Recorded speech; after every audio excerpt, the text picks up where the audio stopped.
Welcome, I'm Jon Caldara, president of the Independence Institute and your devil's advocate. Later we're going to talk about what it's like to get press credentials down at the Capitol. It's a little more interesting than you think. But first, talking about reporters, the young Mr. Brian Eason from the Denver Post. Welcome to town. Thanks for having me. How long have you been here? 10 months. Got here in last November. What do you think?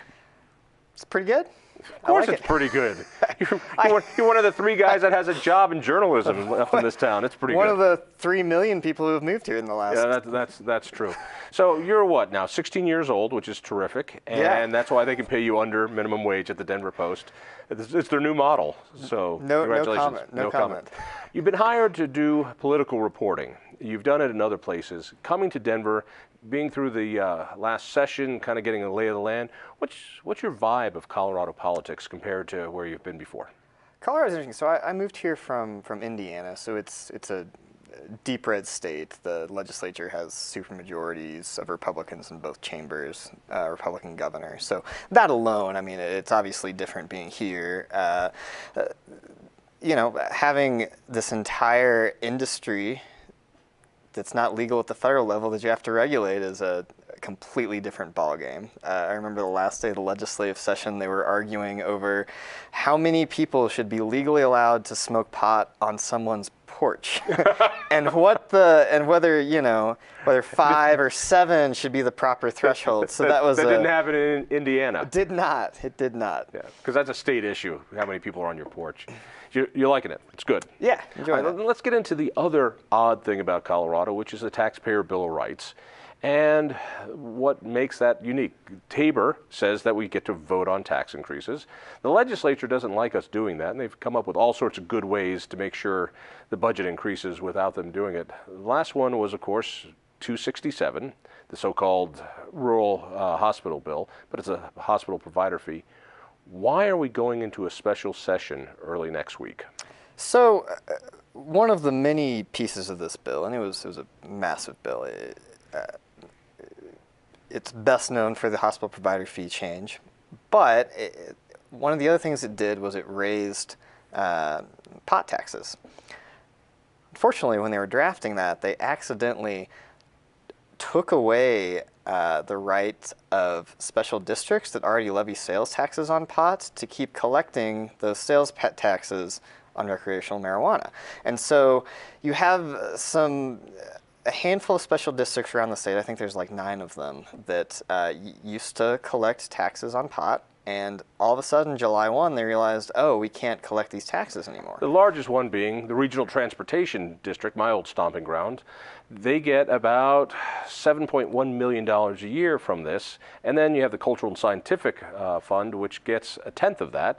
So only $700,000. And after that, it turns into almost nothing. But because this bill, 267, was so poorly written, so pushed through so quickly, nobody caught it. It happened in the last 3 days of the session. So you've got the Republicans who voted for it, you've got the governor's office, and nobody caught this until the money started drying up.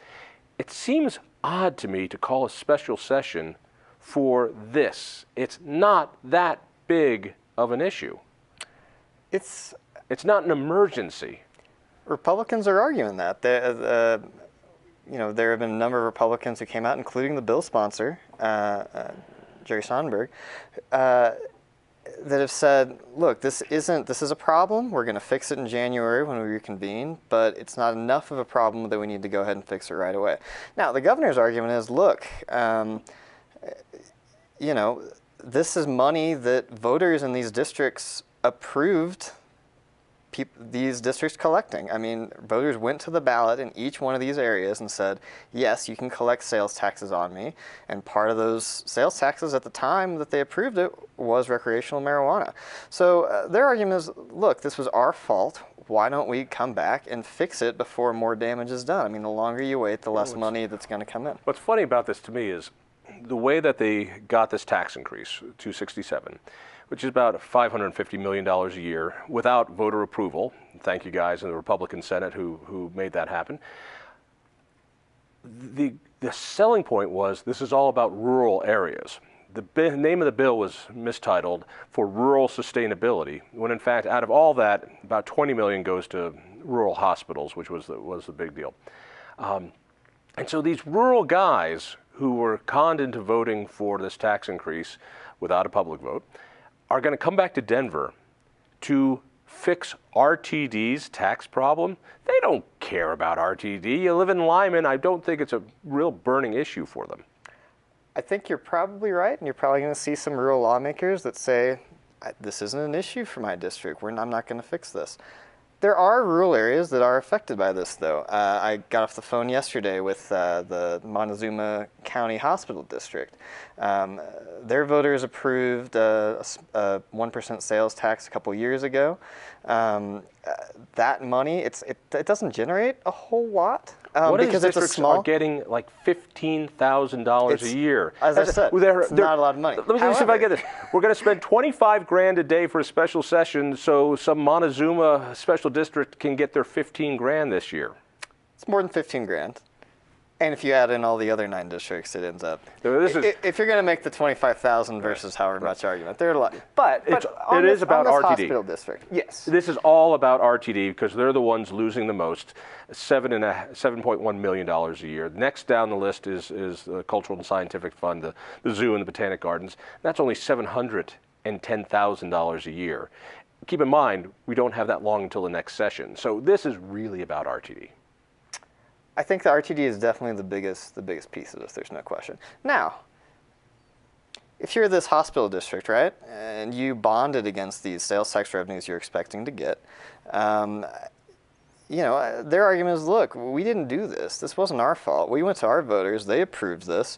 We're supposed to be paying off these bonds. They're doing like a $30 million hospital expansion down there. Speaking of rural hospitals, this bill that was supposed to help rural hospitals, ironically, one of the districts that was hurt was a rural hospital district.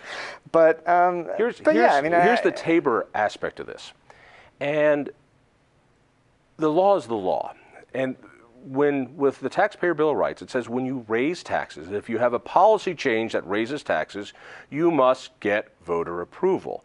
Now, the Supreme Court has put in huge loopholes, such as if you call it a fee, you don't have to ask. That's why the hospital provider fee is called a fee, and every other state and the federal government calls that bed tax what it is, a bed tax, a hospital bed tax.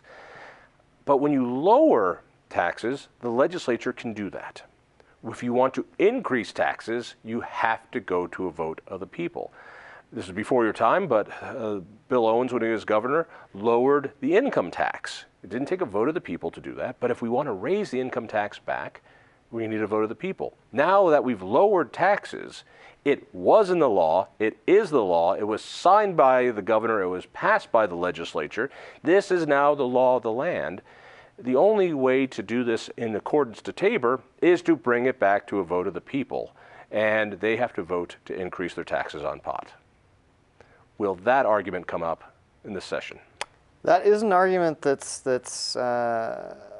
come up already. Minority Leader Patrick Neville on the House Republicans has said that he thinks this does raise issues under TABOR, and we have heard that there are some legal opinions going around as to whether or not this is legal or not. I have not personally seen those opinions, so it'll be interesting to see how this plays out next week. I think there's a good chance nothing happens, which would be great to see Republicans finally stand up and say no to a tax increase without a public vote. And I'll wonder why they couldn't do that in the regular session. What do you think happens? What's your crystal ball? That's a good question. I think I would be surprised if they've got anything passed. Really? So take everybody away from their summer vacation, nothing happens. All right, you've done several stories on TABOR, and TABOR's taken it on the chin in the last 25 years. In my opinion, it's a ghost of what it once was, mostly because of court rulings that have just made it so you can pass a Mack truck through the language. But there's still some lawsuits going on. Tell me about what you've been reporting on. So there's a series of lawsuits that are out there. Some of them have been pending for years now. and three of them in particular deal with this issue you kind of got at earlier of, what's a tax and what's a fee.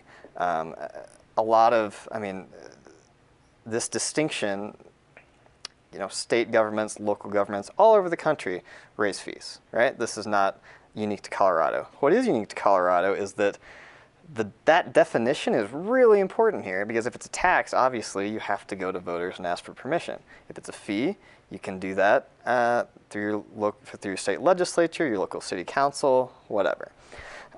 So one of the cases that's come up is this bag fee case out of Aspen.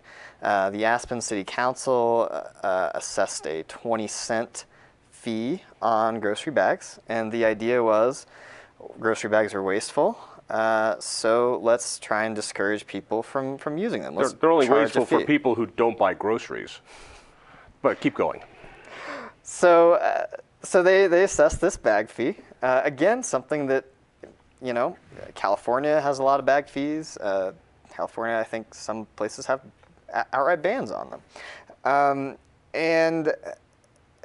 But here, because of Colorado's Constitution, this is a fight. Well, and the history of that, by the way, is on the first couple iterations of the Taxpayer Bill of Rights, which were narrowly defeated by the people, one of the big arguments was you've got taxes and fees, so we need to have a voter approval for a fee. If the library wants to raise its late book fee from a nickel a day to a dime a day, you're telling me we have to go to a vote of the people? And that argument resonated enough that it didn't pass. So in 1992, the version that passed took fees off the table. That allowed the Supreme Court to say, basically, call whatever you want a fee. The hospital provider fee, which is a bed tax, the faster fee, which is a registration tax, the mill levy freeze, which is a tax, and it keeps going. So that's now the operating procedure for raising taxes without permission. From my point of view, I'm always wondering, if this is a good idea to have a bag tax, why not convince us and let the people decide? If it's really a good idea to raise fees, taxes, under this hospital provider fee by almost $600 million a year, then convince us. It seems a good thing to do. That was the purpose of TABOR. And that's why I'm so frustrated with the Republicans who colluded with Democrats to pass this, because they know better.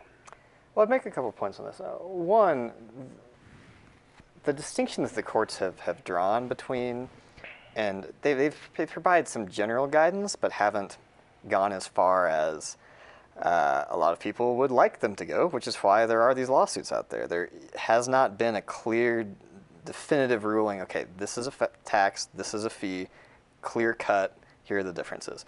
But the general guidance they have given is look, so a toll road is a great example of this.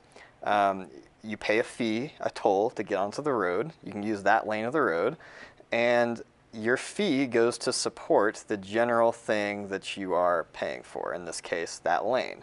Now, does this have broader, and then a tax, on the other hand, is, you pay your income taxes, you pay your cigarette taxes, you pay whatever taxes you pay, and those fees those taxes can then fund general government services that don't just benefit you, the fee payer, they benefit a wide population.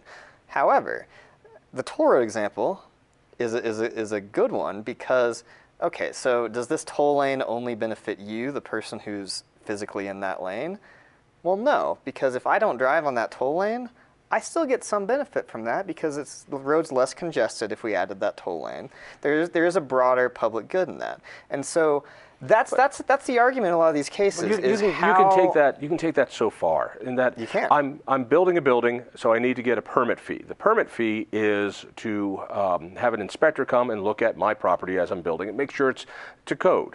Well, that's my building. That helps me out. That's a fee just to me. Sure. But then you can make the larger argument. No, you're building a restaurant that's open to the public, and they'll be coming in. So therefore, this is something that helps the whole public by doing this. That's where you can decide all this stuff. When do these cases end? So Right now, the Aspen bag fee case is pending before the Supreme Court. There's another fee over the hospital provider fee that's still pending in lower court. And there's a third case challenging some business filing fees at the Secretary of State's office that they're petitioning the Supreme Court right now. So the Supreme Court hasn't decided if they're going to take this up yet. Well, I know that my wallet can tell the difference between paying a fee and a tax, and so it feels much better paying a fee. Brian, thank you. Stay tuned.